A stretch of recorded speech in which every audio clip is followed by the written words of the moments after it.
Hi everyone, Katarina here. Thank you so much for watching this video today.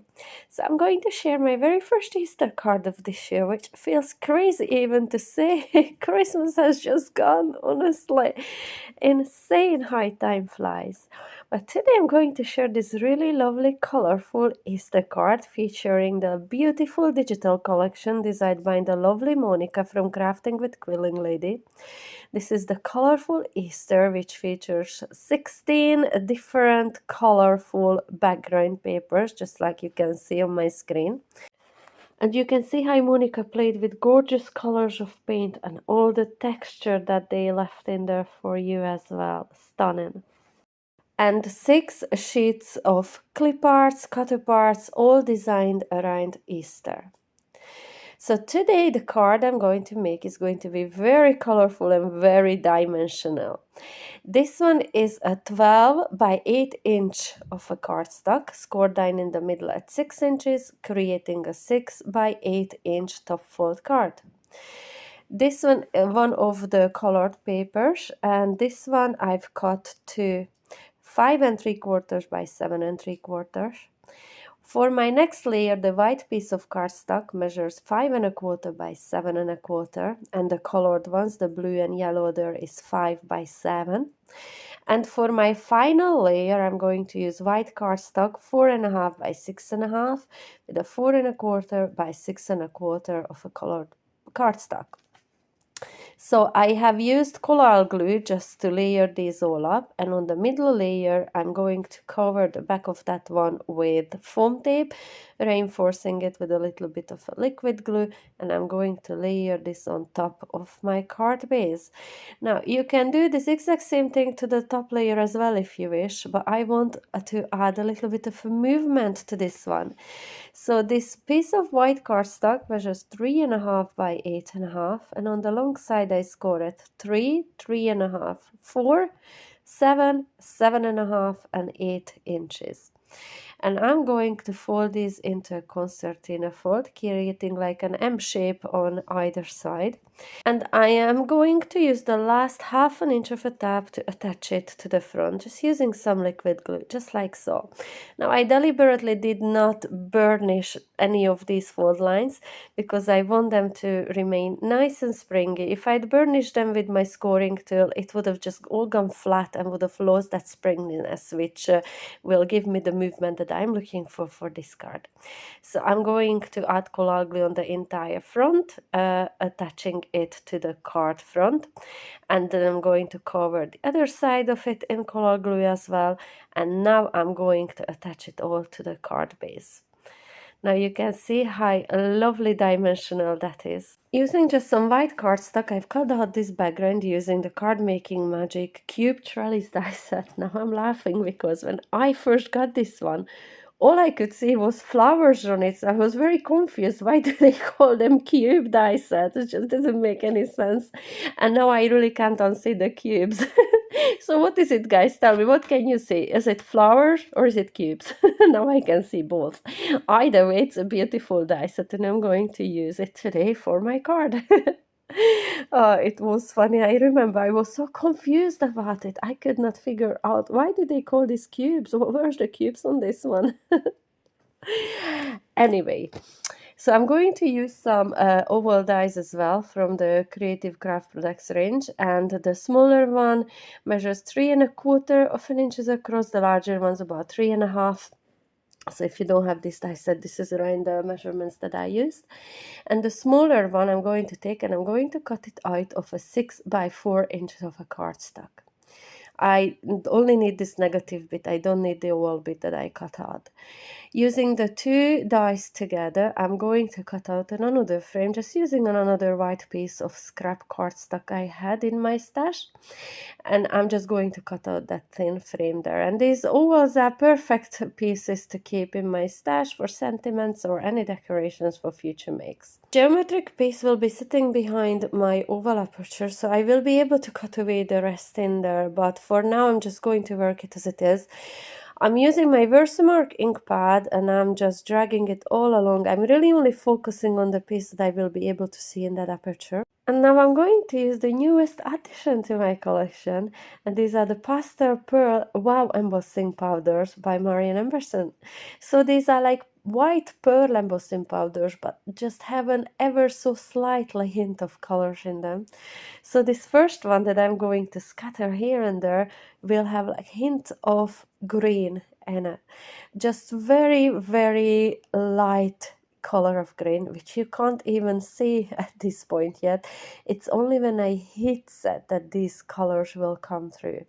So now I've tipped it back in my little jar, and I'm going to grab the one with a hint of blue, and I'm going to dab it here and there again, just same as I did with the green, just adding it on some areas, not covering the whole area. Tap off the excess and put it back in my little pot again. And then I'm coming in with the pink one, and I'm going to scatter this all over, knowing well that it will only stick to the areas where the green and the blue haven't stuck to yet. So as I said, these are very faint colors because I didn't want to use any strong colors in here. There's so many colors going on with my backgrounds that I really wanted this just to be ever so subtle. I didn't want this to be stark white. So it's gonna be very hard for me to capture the colors of these in here, but that's why I took a photo for you and then I insert it in here so you can make out those very, very faint colors. These are such gorgeous embossing powders. If you love the white pearl like I do, then definitely going to love these.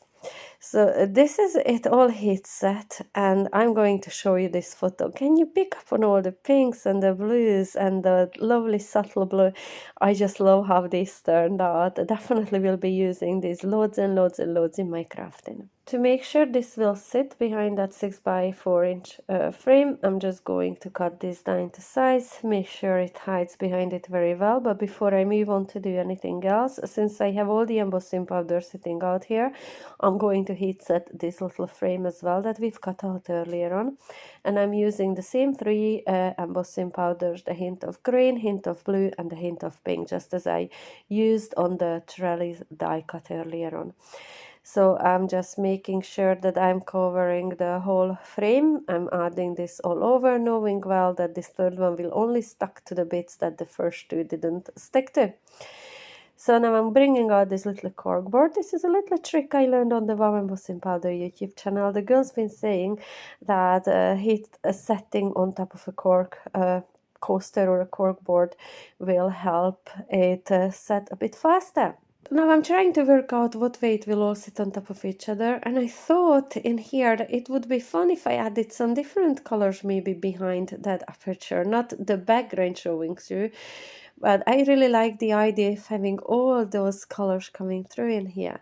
So first of all, I'm going to cover this in double-sided tape, and I'm going to glue this trellis die cut behind it.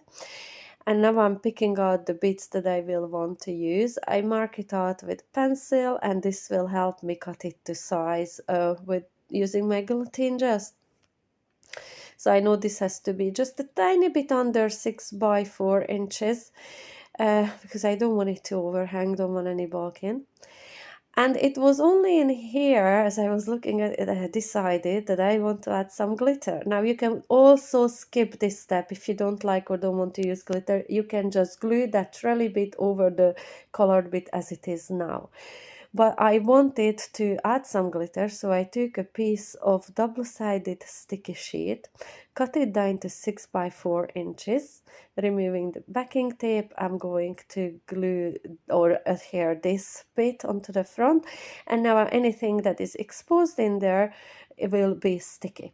So I'm going to add my crystalline glitter to this. I love crystalline because it's super sparkly, but translucent, meaning that all those gorgeous colors will still shine through underneath that stunning sparkle.